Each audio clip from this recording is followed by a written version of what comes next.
Graça. Graça significa boa vontade, permissão, beleza e bondade, favor imerecido. É pela graça que eu e você estamos aqui. É pela graça que existimos, é pela graça que respiramos, é pela graça que podemos entrar na presença de Deus. Não é porque o seu pecado é menor do que o do irmão que está do seu lado. Não é porque você é melhor do que as pessoas que estão lá fora. É pela graça, pela boa vontade de Deus, pela permissão de Deus, pela graça, podemos adentrar na presença de Deus. O véu foi rasgado pela graça, pela beleza que só Deus enxerga em cada um de nós. No meio de tanta sujeira, no meio de tanto pecado, no meio de tantas falhas, Ele consegue enxergar a beleza, a graça em nossas vidas. E é por esta razão que estamos aqui, e pela bondade de Deus. Pela graça sois salvos, mediante a fé, e isso não vem de vós, é dom de Deus. Pela graça tens livre acesso ao Pai. Salmo 63, versículo 3 diz: porque a tua graça é melhor do que a vida, os meus lábios te louvam. A graça de Deus é melhor do que a vida, porque sem a graça do Senhor não existiríamos, não estaríamos aqui. Então é pela graça, pela sublime e maravilhosa graça de Deus. Sublime graça que salva,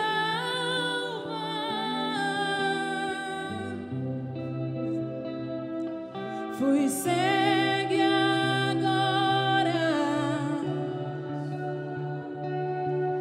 perdido, o seu amor me encontrou. Sublime graça, doce o sol que salva o pecador. Fui cegue agora, eu posso ver, perdido e me encontrou, e agora posso.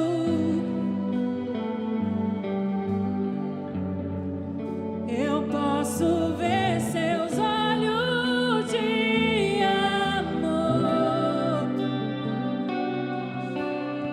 para que eu e você pudéssemos ser livres. Ele deu a própria vida.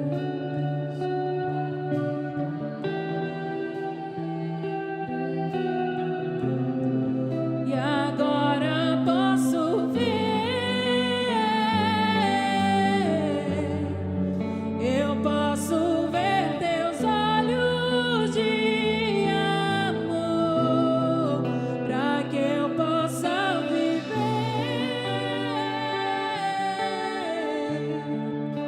Sua vida Ele entregou.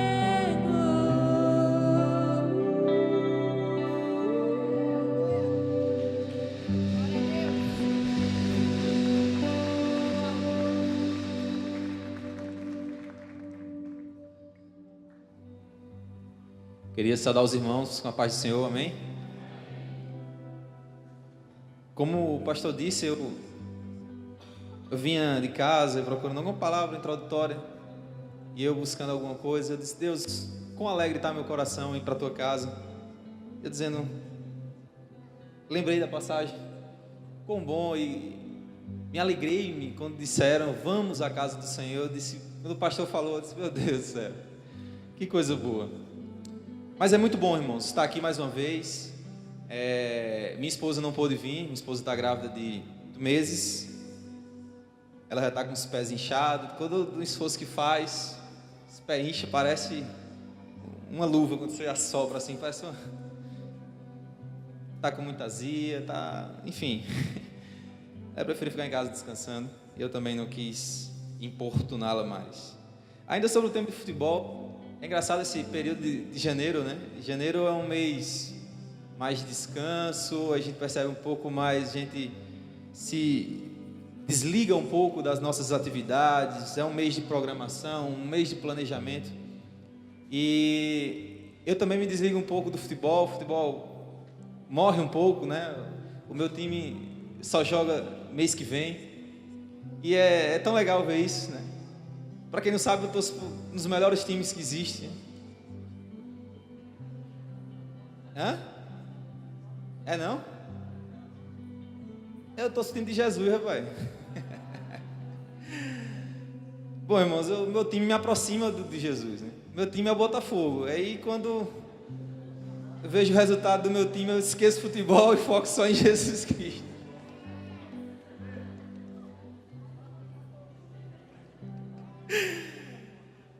Então esse mês é muito legal, é muito bom encontrar os irmãos, fazer esses amistosos, né? Você vê que tem amistosos muito famosos nessa época, né?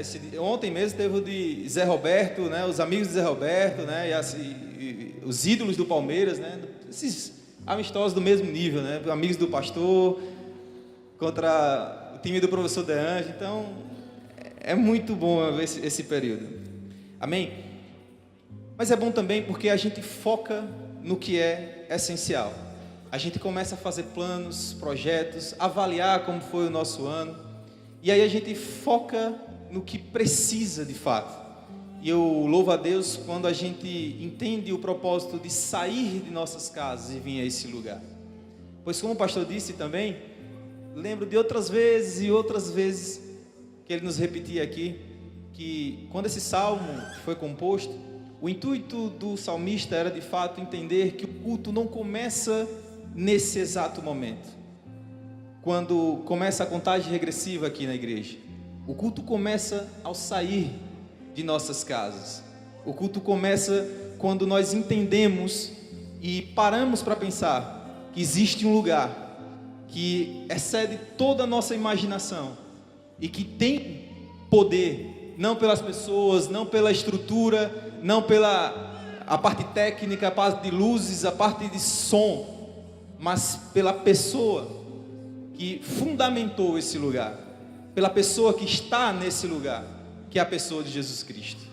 Quando nós entendemos isso, nós paramos para pensar de fato, a alegria, porque eu estou indo à casa do Senhor. Por isso o culto começa na minha casa. E o culto termina, quando termina?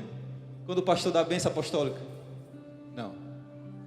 Aliás, deixa eu só fazer uma observação que eu percebo muitas coisas e é engraçado isso. Às vezes eu vejo os irmãos que estão nos visitando pela primeira vez e, por falar nisso, sejam muito bem-vindos. Eu vejo alguns colegas, alguns amigos ali, Rangel, Impão, a galera ali do futebol. E eu vejo às vezes o temor do pessoal que está nos visitando e eles ficam na mensagem, eles ficam no culto até o final. É engraçado eu perceber e dar uma tristeza também, às vezes, lógico, exceto por algum caso de algum excedente, alguma coisa realmente que precise. Mas eu vejo os irmãos no meio da mensagem, antes de sair, acabar o culto, o irmão já está saindo, ou então fica ali na porta já, é um monte de porteiro a igreja tem. O pessoal já fica ali já, o que aconteceu? O pastor mandou descer, foi. Espera acabar o culto, irmãos.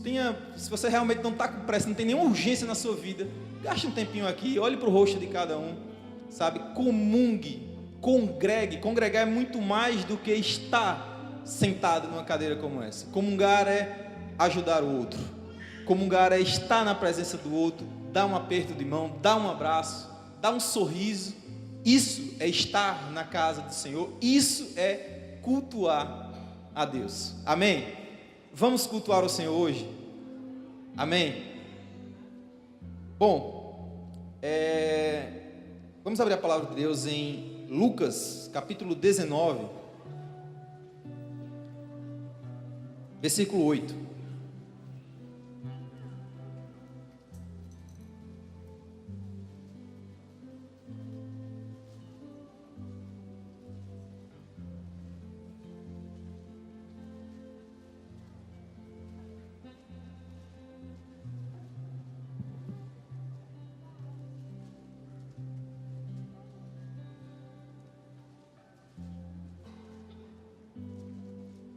Os irmãos acharam aí? Lucas 19, versículo 8.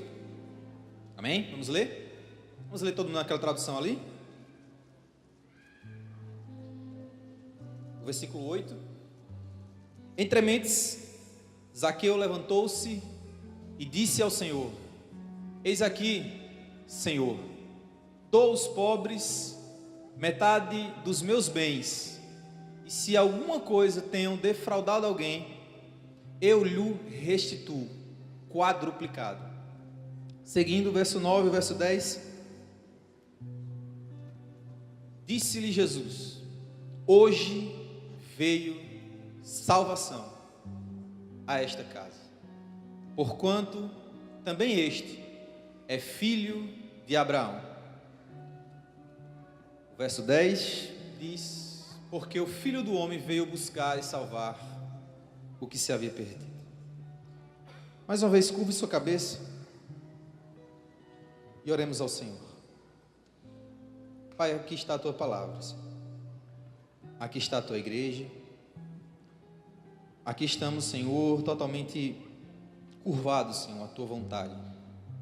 Que não fale o pregador, que não fale o homem, mas queremos ouvir aquilo que o Senhor tem para cada um de nós, porque sabemos que uma palavra, Senhor, basta apenas uma palavra, Senhor, que sair da tua boca é o suficiente para transformar as nossas vidas para sempre. Então, Senhor, nós te pedimos, vem nos visitar, Senhor, através da tua palavra. Essa é a nossa oração em nome de Jesus. Amém? Quem nunca escutou, quem nunca viu, quem nunca ouviu a história de Zaqueu? É muito bom pregar, e eu gosto de pregar passagens conhecidas. Às vezes não, mas a minha vontade mesmo é de pregar passagens conhecidas, porque é muito ruim, às vezes a pessoa é visitante e o cara está falando lá, sei lá, do rei Eliaquim. Quem é que sabe quem é o rei Eliaquim? Quem ouviu nunca a história desse cara? Eu não sei quem é. E às vezes o pregador faz algumas analogias, faz algumas análises, e o cara às vezes se encontra um pouco perdido. Mas Zaqueu não. Zaqueu é um cara conhecido.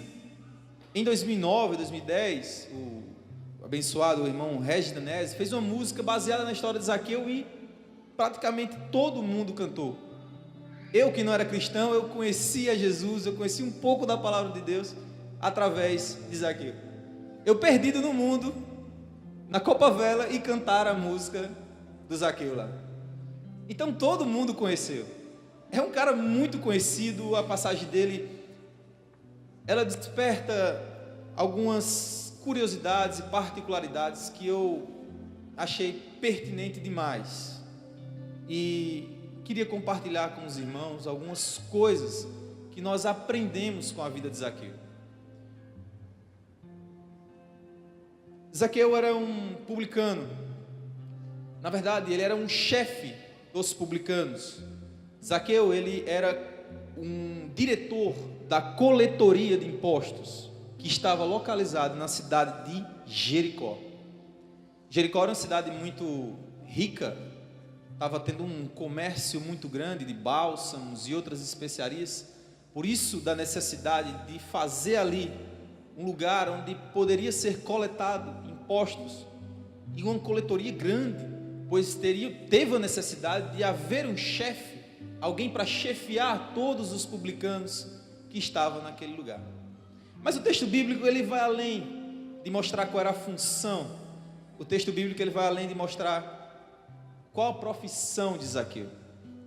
O texto ainda diz que ele era chefe dos publicanos e rico. Ele era detentor de muitas riquezas. Riquezas essas que muitos julgavam ilícitas por ser ele um publicano. E lógico que nós não somos obrigados a saber de tudo, mas um publicano nada mais era do que alguém que era arrendado, alguém que era escolhido pelo Império de Roma para coletar os impostos do seu povo, uma pessoa do próprio povo. Imagina, irmãos, que a igreja ela seja castigada, ela seja oprimida por alguém. E esse novo governo, ele escolhe um dentre nós para extorquir-nos, para tirar de nós o nosso sustento, para tirar muitas vezes o que não é justo. Então essa pessoa, ela era vista como um traidor nacional. Tanto era que as pessoas, ao verem os judeus, seus compatriotas, se afastavam. Ele não tinha muito contato, ele não era bem visto, ele era uma pessoa totalmente afastada da sociedade. E é engraçado ver que Jesus tem como se fosse um ministério exclusivo para eles. Outros publicanos, na verdade o mais célebre foi convertido também, Mateus, que antes seu nome era Levi, também era publicano. E o pastor já pregou, eu anotei toda a pregação do pastor. Eu lembro do pastor dizendo que Mateus, ao observar que Jesus, o simples fato de Jesus se dirigir a palavra a ele, já foi suficiente para Mateus entender que aquele homem era diferente. Jesus tem um propósito na vida de cada um de nós. Talvez Zaqueu, naquele instante, ele se encontrava em um lugar onde toda a sociedade, todos, era quase que unânime, todos o julgavam excluído do plano de Deus. Zaqueu era um cara que vivia afastado do convívio do resto da sua sociedade. Era um cara que estava à parte, era um cara que estava à margem do convívio do seu povo. E muitas vezes nós nos encontramos, não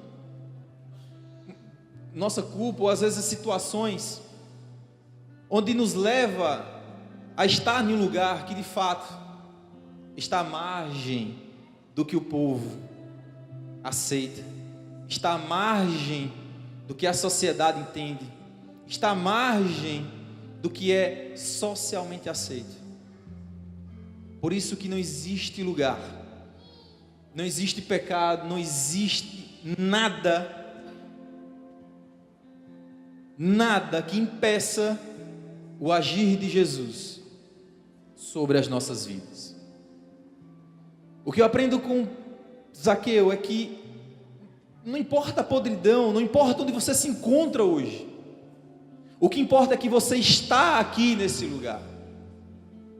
O que importa é que você está sentado nesse lugar exatamente escutando a palavra de Deus, escutando Cristo falando para cada um de nós. Não existe lugar, não existe situações que Jesus não possa ir e que Jesus não possa entrar para te salvar. Zaqueu era um cara como esse, um cara como eu, como nós, cada um nas suas próprias limitações, ninguém melhor do que ninguém. Às vezes nós olhamos, poxa, o cara está tão longe do Evangelho, sabe os marginais, aqueles camaradas que ninguém nem vai, porque eu não vou lá, que esses camaradas estão tão longe de Jesus. E nós também já fomos um dia, porque quem imaginava na minha vida estar aqui hoje? Só que Jesus tem um plano para mim, para nós, para todos nós. Jesus vai ao encontro, Jesus vai ao nosso encontro. E Zaqueu era um camarada desse. Zaqueu era de baixa estatura, Zaqueu, ele não tinha a mesma capacidade atletiva, né, dos outros, ele era um cara baixo, e ele ouviu falar de Jesus, ele entendeu um pouco da mensagem, ele escutou, porque a gente percebe no capítulo 18, antes da história de Zaqueu, que há um milagre da cura de Bartimeu, que é na porta da cidade de Jericó. Então provavelmente a história de Bartimeu correu toda a cidade. E Zaqueu, como os outros da cidade também, começaram a entender e escutar as histórias de Jesus, e brotou no coração: quem é esse cara? Como o cara era cego, o cara foi curado, como? E começou a buscar, como o cara foi salvo, como é que preciso entender, eu preciso vê-lo, eu preciso encontrar ele, eu preciso entender pelo menos quem é ele. E Jesus foi entrou na cidade de Jericó, Zaqueu, a palavra diz que ele sobe no sicômoro para ver Jesus. E esse ato de ver Jesus é o que, na verdade, é o motivo do cântico, da música do Regis Danese. Esse ato para ver Jesus foi o que motivou Jesus a solicitar gentilmente a sua presença na casa de Zaqueu. E Zaqueu, ao subir na árvore para ver Jesus, ele estava indicando que ele teve uma curiosidade de entender quem é Jesus. Por isso que precisamos de pessoas que sirvam como mensageiros, aqueles que espalham as boas novas. Talvez você é um amigo convidado que está aqui, você, nunca entrei numa igreja evangélica, eu nunca li uma Bíblia, eu não gosto muito, mas eu vim com meu amigo que me convidou, e eu estou aqui, eu quero saber quem é esse cara, quem é esse Jesus que ele tanto fala, quem é esse Jesus a quem tanto pregam, quem é esse Jesus que faz maravilhas na vida dos outros, eu preciso conhecê-lo. Talvez você ainda nem deseje isso, mas o fato de estar aqui hoje demonstra que nós temos o mínimo, o lampejo de desejo de entender quem é Jesus, de entender quem somos também. E a história segue dizendo que quando Jesus olhou Zaqueu, Jesus pede para ele descer. Diz: Zaqueu, convém que hoje eu fique na sua casa. Jesus não pediu permissão, de fato Jesus diz: eu vou ficar na sua casa hoje. Isso era um ato totalmente insano. Como é que pode um cara puro, santo, ficar na casa de alguém tão pecador? E essa é a mensagem geral do Evangelho. Que Jesus não importa com a opinião que as pessoas e o mundo formaram acerca dele. Jesus tinha um propósito. Jesus tinha uma missão. Missão essa que ele pagou com sua própria vida, que foi dar a sua vida em resgate de toda a humanidade, porque o Filho do Homem veio buscar o perdido. E por isso o fato de Jesus entrar na casa de Zaqueu, começou a multidão a murmurar, a entender: como é que pode? E Jesus entra na casa de Zaqueu. E eu, ao entrar na casa de Zaqueu, que é o foco da mensagem, é engraçado isso, gente. Essa história de Zaqueu, a gente pode dividir elas em duas partes, para ficar melhor, para nós entendermos. A primeira parte, a primeira atitude de Zaqueu foi subir numa árvore. E o que ele consegue de Jesus é que Jesus entre na sua casa. Amém? A segunda atitude de Zaqueu é que é a mais impressionante. A segunda atitude de Zaqueu, sabe, não tem palavras para mencionar ou quantificar, ou descrever o que foi aquilo que Zaqueu fez. E o triste e um pouco frustrante é de perceber que a música que foi entoada por muito tempo, a música que foi, sabe, cantada, às vezes sem nem saber o que ela significa, ela enfoca a parte que é menos importante. Ela não é desnecessária. Ela é menos importante do que a segunda atitude que Zaqueu fez. E essas atitudes de Zaqueu também refletem a nossa vida. Nossa vida é parecida com isso. Muitas vezes nós fazemos algo damos apenas um passo, ou tomamos uma atitude para termos um encontro com Jesus. E é maravilhoso, irmãos. Antes de começar o culto, estava com o coração regozijante e alegre por estar na presença de Deus. E é maravilhoso conviver com Jesus, ter uma experiência com Cristo. É maravilhoso estar com os irmãos e experimentar Jesus. É maravilhoso estar na casa com Jesus, comendo, ceando. E tem um simbolismo muito grande quando Jesus chama para ceiar na sua casa, que é um ato de pura intimidade, plena intimidade. Ninguém ceia na casa de ninguém, pelo menos isso no primeiro século, né, na Palestina do primeiro século. Ninguém come com ninguém. O ato de comer, de ceiar, era um ato muito íntimo. Você só comia e ceava com pessoas íntimas. E essas experiências foi muito forte com Zaqueu. E como é muito forte com cada um de nós. Cada um de nós teve uma experiência com Jesus inicial. Cada um tem a sua. Eu fui com a palavra de Deus, eu fui com o testemunho de alguém cristão perto de mim. Eu tive uma experiência com Jesus. Pessoas que me ajudaram a aproximar de Jesus. Pessoas que me ajudaram a ter o primeiro contato com Cristo. Pessoas que me aproximaram na minha caminhada cristã.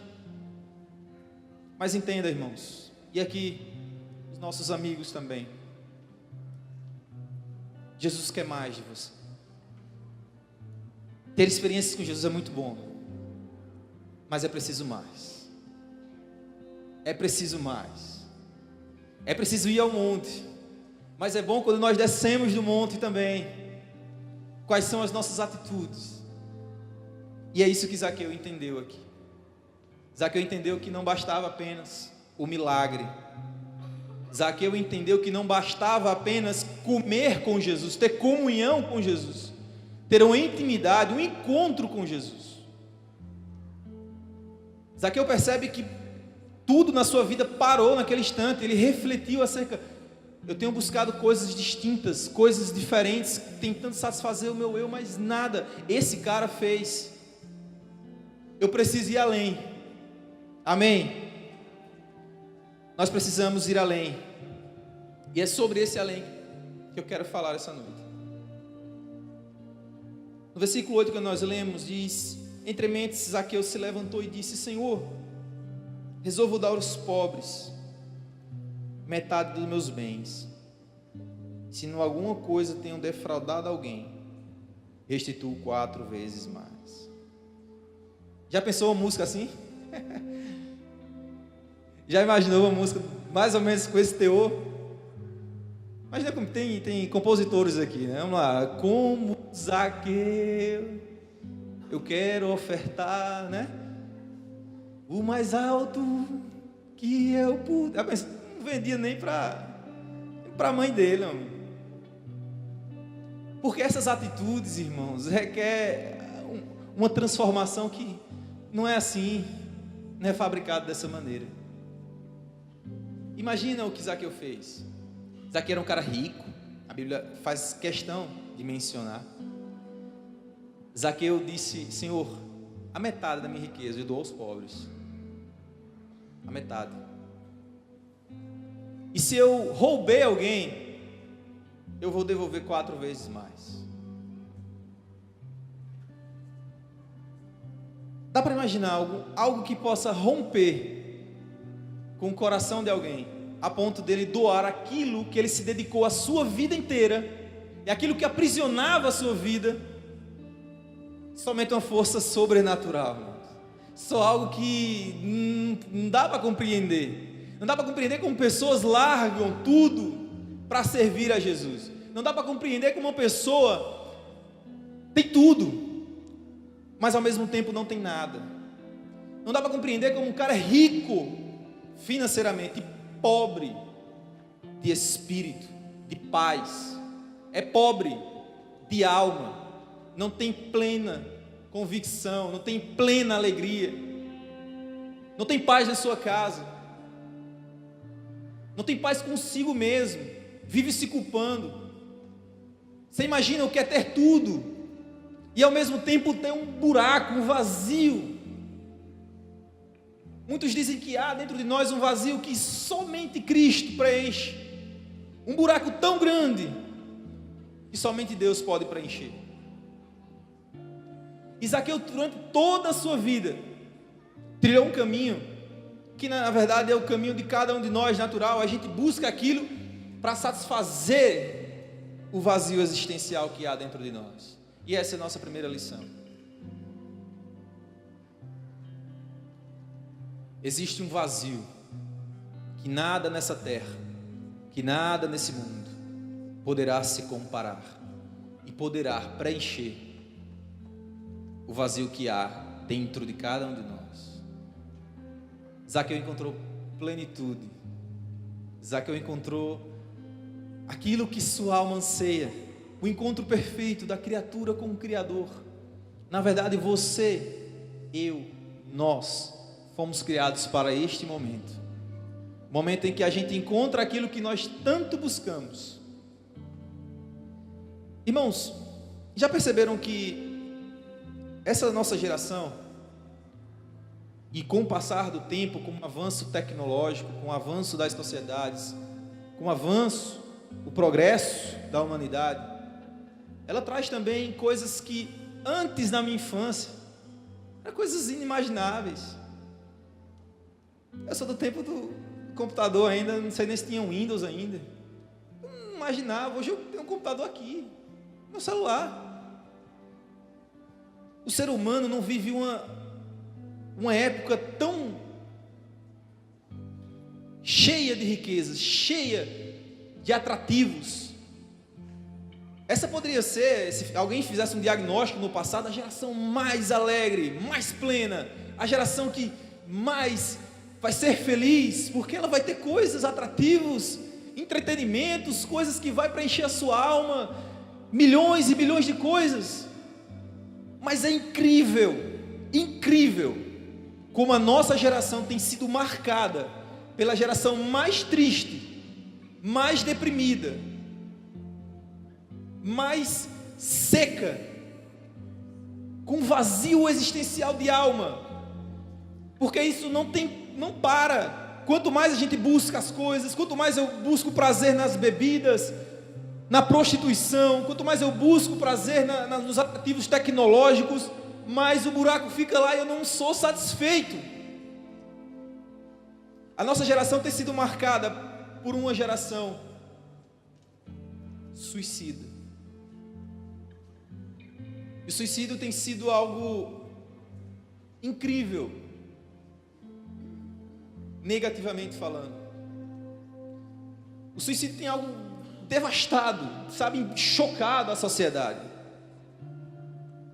que nunca se viu uma doença ou algo se alastrar da maneira como é as doenças mentais.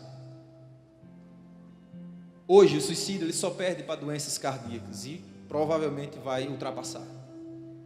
E a gente pensava daqui a uns anos lá fora, mas é tão comum, gente. E pelo amor de Deus, se tem alguém aqui deprimido, pelo poder da palavra de Jesus, existe um ser, você foi criado, você tem um propósito, você tem um sentido na sua existência, e sua existência não é se matar, não é se suicidar. Jesus preza pela sua vida, Jesus deu a vida, Jesus já suicidou, Jesus matou, já se matou, Jesus já se entregou por você, não precisa você se entregar de novo. E não existe problema tão grande que Jesus não possa te ajudar. Então vivemos uma sociedade, não tem explicação para isso. Não tem explicação. E Zaqueu logo percebe, Zaqueu colocou toda a sua vida. O trono da vida de Zaqueu estava, o coração estava totalmente entregue às riquezas. Porque, irmãos, para fazer o que Zaqueu fez, para você abandonar a sua parentela e se dedicar a um governo que não é o seu, para oprimir o seu povo, é de uma entrega a Mamon de uma maneira tão grande que a gente não consegue imaginar. Então Zaqueu estava entregue às riquezas, Zaqueu estava entregue à coisa que a Bíblia diz que é o único Deus que rivaliza com o nosso Deus. A Bíblia diz que o dinheiro, as riquezas, ela é a única coisa que polariza o nosso coração com Deus. É o que o mundo mais almeja, é fama, sucesso. E é onde nós passamos, você percebe, todo lugar, pessoas ansiando pela fama, por sucesso, por dinheiro, fazendo coisas horrendas, se precisar, fazendo coisas absurdas para conseguir um emprego. usar de álibis e pretextos, os mais maliciosos, para derrubar o outro, por causa de riqueza, por causa de dinheiro. E Zaqueu tinha feito isso, era costume na sua vida. Não tampouco, não era apenas um publicano que ia de casa em casa, pedir, bater, cobrar.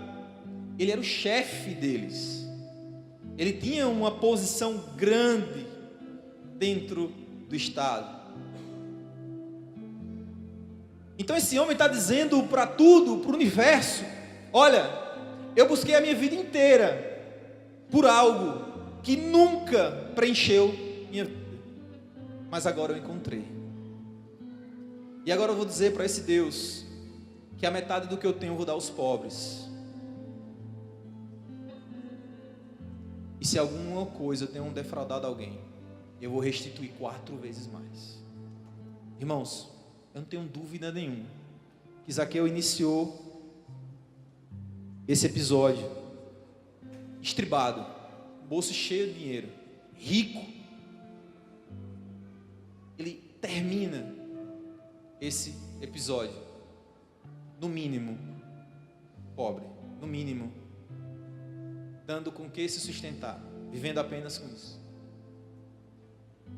Mas aqui eu disse: eu prefiro viver dessa maneira.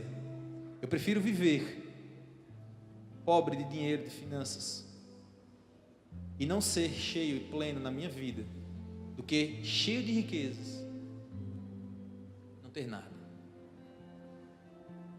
Talvez muitos de nós deixamos de seguir a Cristo, não damos o passo adiante. Olha, percebe? Teve encontro com Jesus, veio à igreja, escutou, todo domingo eu estou lá, pastor, é muito bom a mensagem, pastor prega demais, é muito bom, aquela mensagem, Jesus, a igreja é maravilhosa, que lugar abençoado, que música, que louvor, os levitas cantam demais, muito bom estar ali. Mas na hora eu preciso dar outro passo. Só que o apego, as coisas do mundo dizem: não, fique aí. E nós pensamos: poxa, como é que eu vou ser feliz? Como é que eu vou ser feliz agora? Como é que eu vou viver longe daquilo que eu mais busquei? Eu lembro no começo, quando eu estava vindo na igreja, eu pensava: pô, Jesus, deixa acabar a Copa Vela pelo menos. Deixa eu aproveitar a Copa Vela, deixa eu passar, sei lá, umas festas aí. Jesus, não dá tempo não, filho, é agora. E após eu me converter, eu pensava: poxa, demorei demais. Quanto tempo eu passei longe de Deus, longe daquele que me criou. Mas aqui eu entendeu que existe alguém que me deu e nos dá um propósito de vida, alguém que nos ama de uma maneira incondicional, alguém que, mesmo entendendo minhas falhas, se entregou por mim e me amou de uma maneira que ninguém poderá jamais nos amar. E eu fico vendo muitas vezes a nossa relação com o dinheiro também. Como somos parecidos com Zaqueu. E nós pensamos: poxa, agora depois que eu busquei a palavra de Deus, busquei a presença do Senhor, eu já dei o segundo passo, o que eu faço? Como tratar com isso? E eu peço abertura aos irmãos e abrir um parêntese na mensagem. Quão difícil é, irmãos, falar e tratar às vezes acerca desse tema. O pastor não combinou nada comigo.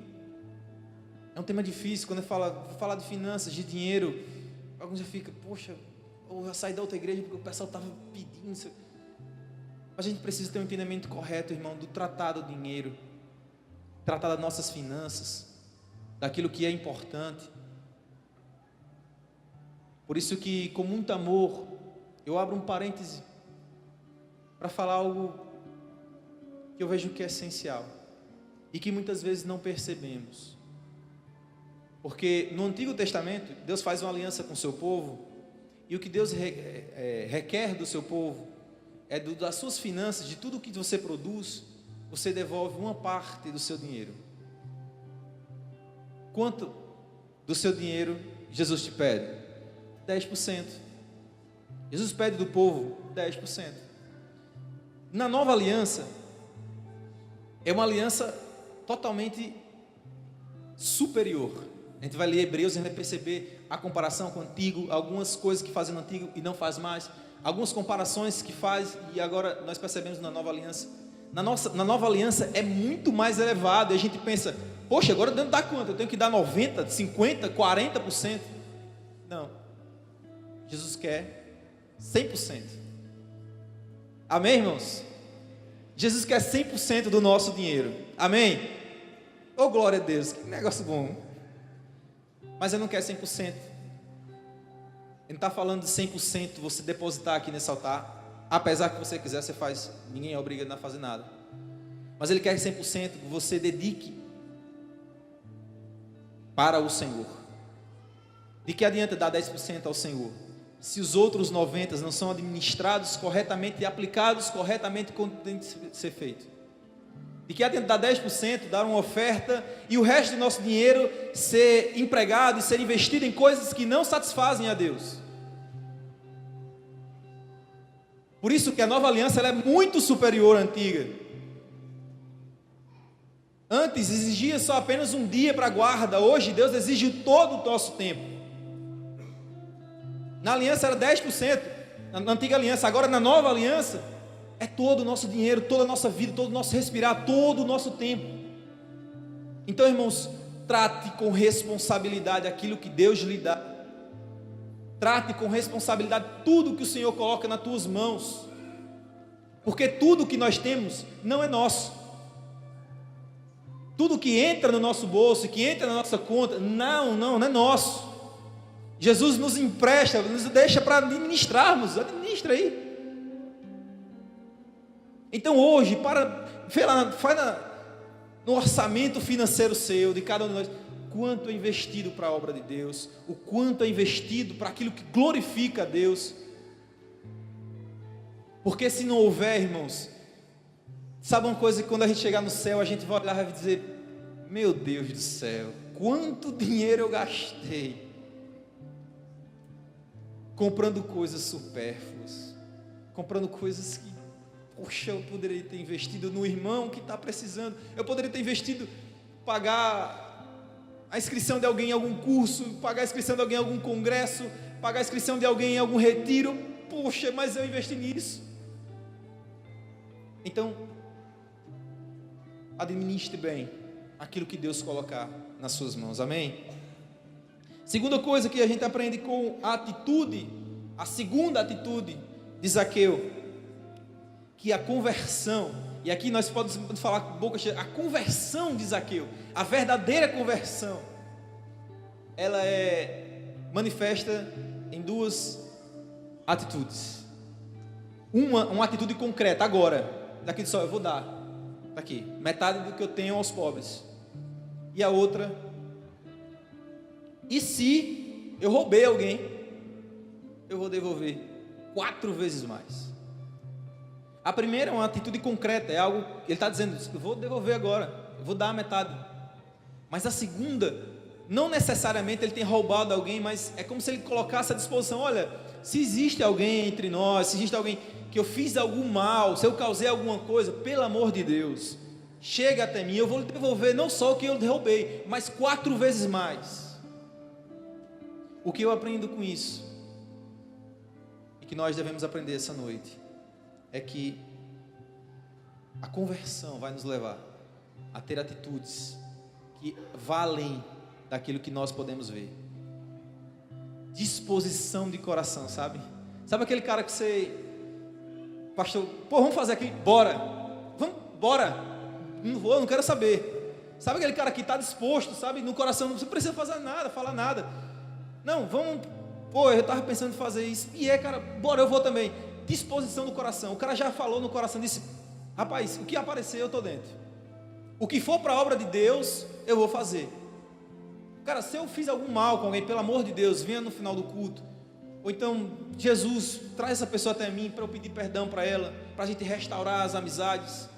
A disposição no coração, irmãos. Sabe o que nos diferencia de estarmos sentados aqui e outra pessoa que está em outro lugar, digamos, numa penitenciária, algum lugar que fez algo de errado? É a oportunidade. Muitas vezes a gente está aqui porque a oportunidade não apareceu ainda e nós fazemos algo errado, mas já está no nosso coração, já está lá. Já dizia nosso colega Wegner ali, a diferença nossa e o pessoal que está lá fora ou que está numa penitenciária daquela foi uma atitudezinha só, foi um dia, foi um ato, sei lá, o cara não pensou bem, o cara fez. A disposição no coração. Sabe como quando Daniel foi levado cativo de Israel para a Babilônia? O que ele fez? Ele não fez nada, aparentemente não fez nada. Ele só fez o seguinte: eu decido no meu coração, nós não vamos contaminar. Acabou. Podia aparecer o que for, podia aparecer o rei, a rainha entregando o que for. Ele não se contaminou. Entregar as finas iguarias, as coisas mais desejáveis que existiam, ele não se contaminou. Então, quando nós damos aquele segundo passo, sabe, isso se torna mais fácil, e a gente percebe que a nossa vida não é mais a mesma, a gente começa a fazer as coisas, sabe. Eu pensei, às vezes eu estava fazendo uma retrospectiva da minha vida, eu pensando, poxa Deus, como o Senhor é tão bom. Quando que eu imaginei estar onde eu estou? Quando que eu imaginei, por maiores e melhores que fossem os meus sonhos, eles nunca se comparariam a estar aqui com o Senhor. É muito bom. E eu fico pensando nas coisas que Deus já me ajudou a fazer. E poxa, quantas coisas, quantas pessoas foram ajudadas. Quantas pessoas Zaqueu ajudou. A gente para pensar isso. Quantas pessoas Zaqueu ajudou? Quantas famílias foram abençoadas pela vida de Zaqueu? A gente às vezes, pô, Deus me ajuda, eu quero um milagre, eu quero uma resposta, eu quero isso, eu quero aquilo. Deus, eu estou ferido, me dá uma palavra, me dá isso. Aí Deus coloca alguém do lado pior que você. Deus coloca alguém do seu lado aí, precisando da ajuda igual a você. E aí? Você é a resposta. Zaqueu entendeu isso, eu sou a resposta. Eu vou fazer. É isso que tem que fazer, eu vou fazer. E por último, após Zaqueu entender quem era Jesus, após Zaqueu entender a mensagem de Jesus,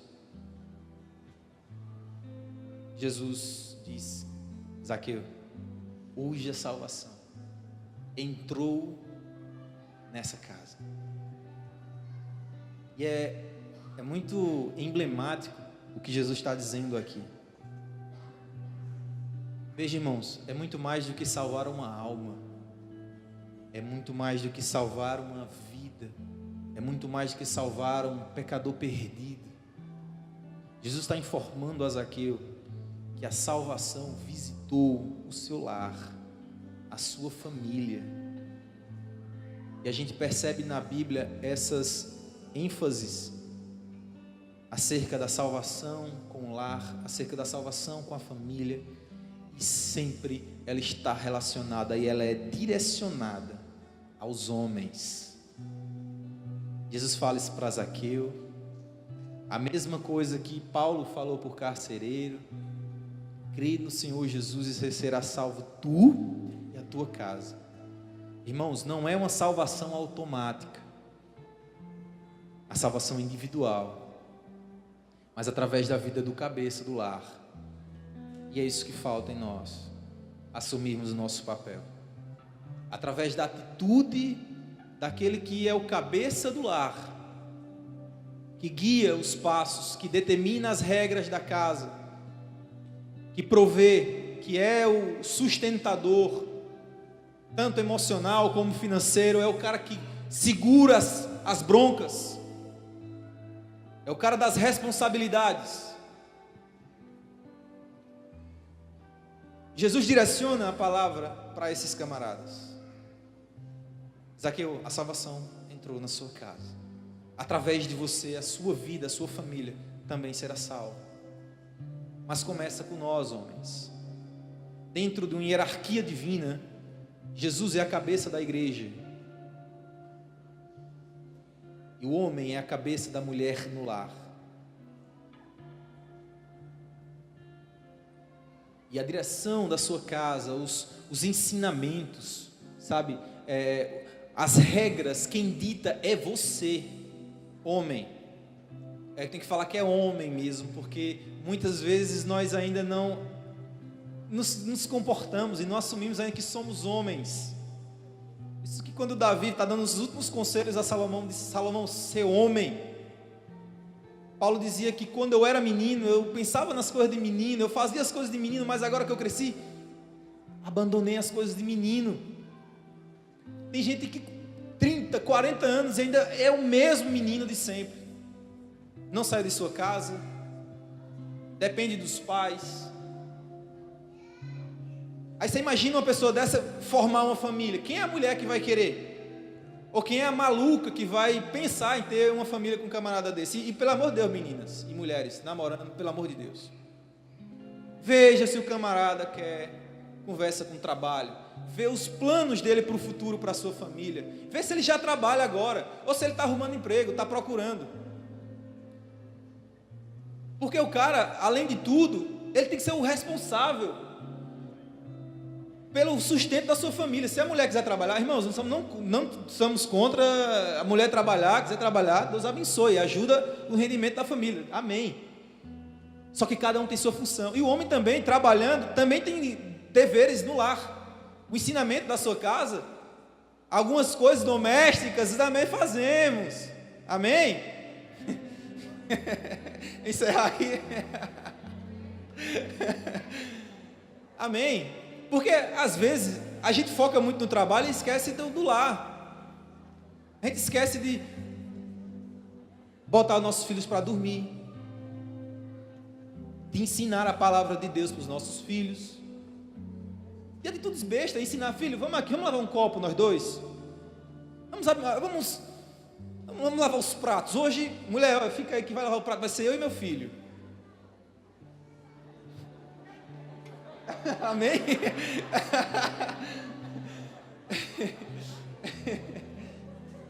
Amém? Oh, glória! Mas é isso, gente. A degradação da nossa sociedade, ela começa pelo desvirtuamento da figura masculina no lar. E como o diabo tem sido sorrateiro em desfigurar a figura masculina. Gente, homem é homem, não importa o que os outros digam, não importa o que a sociedade diz, não importa o que ideologias dizem, não importa o que ninguém diz. Nós temos a nossa função, homens serão homens, meninas e mulheres serão mulheres. Quando Deus disse que a salvação entrou nessa casa, não significa que as mulheres também não têm responsabilidades na manutenção e no ensino da palavra de Deus aos seus filhos. Porque da mesma forma, Pedro vai dizer: olha, mulheres, se vocês viverem com alguém, com um homem que é insubmisso ao Senhor, você vai ganhá-lo. Não é você impondo: as regras aqui, quem manda agora sou eu sou crente, eu virei crente. Não, você vai ganhar através do seu procedimento e do seu testemunho em casa. Então cada um de nós tem funções, e para cada diferença que existe, Jesus dá algumas ordenanças, e para nós homens, a direção da casa é nós que manda. Decidimos o que nós assistimos, decidimos o que passa e que não passa, o que pode e o que não pode. Se viver debaixo do nosso teto, vai viver sobre as regras da nossa casa. Se você decidiu qualquer coisa, está decidido, você é o cabeça, a responsabilidade é sua, tanto para as coisas boas como para as coisas ruins. Deus vai cobrar muito mais de você do que da sua esposa, porque você direciona. A saúde muitas vezes espiritual dos nossos filhos, da nossa casa, muitas vezes está ligada a nossas atitudes. Então, homens, jovens, assumam suas responsabilidades. Assumam quem vocês são. Arrume seu trabalho. Pare, esqueça um pouco o Free Fire, desliga um pouco o videogame, vá procurar um emprego, vá se dedicar, vá fazer um curso. sei lá, vai estudar para um concurso, desligue um pouquinho.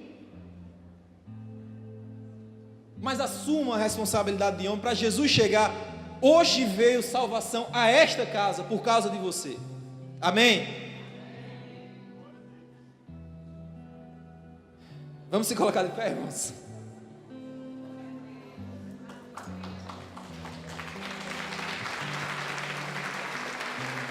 Louvado seja o nome de Jesus. Nesse instante, eu sei que hoje já fomos visitados por Deus. Tivemos uma intimidade com Jesus.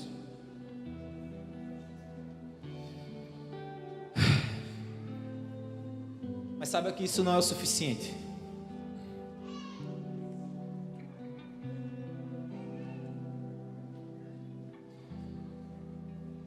Saiba que Jesus está ansiando,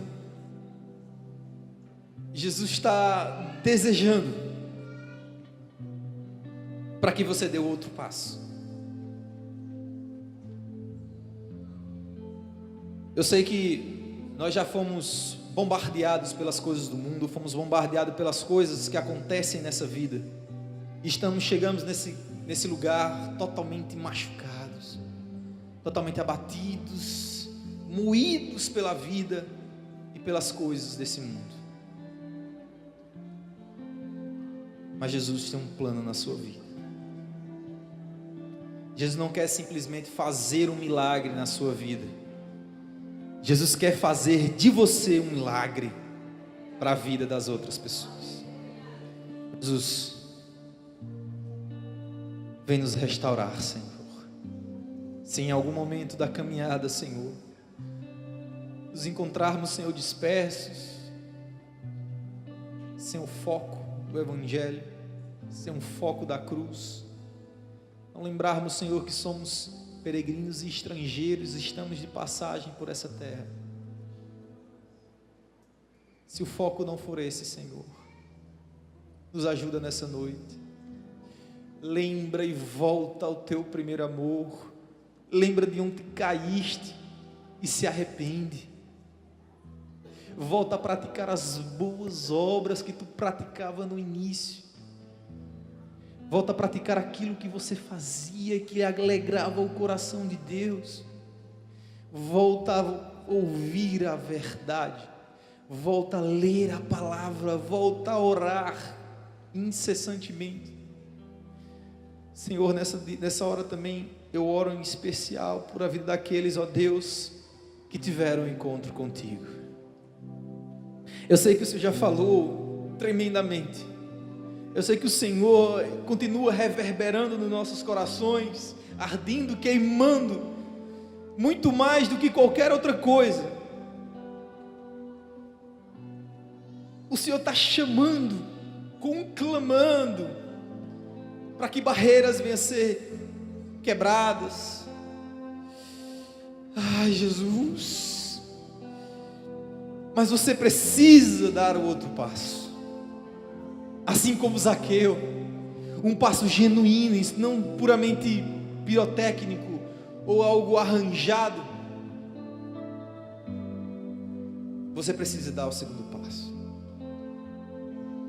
Deus age agora nos corações,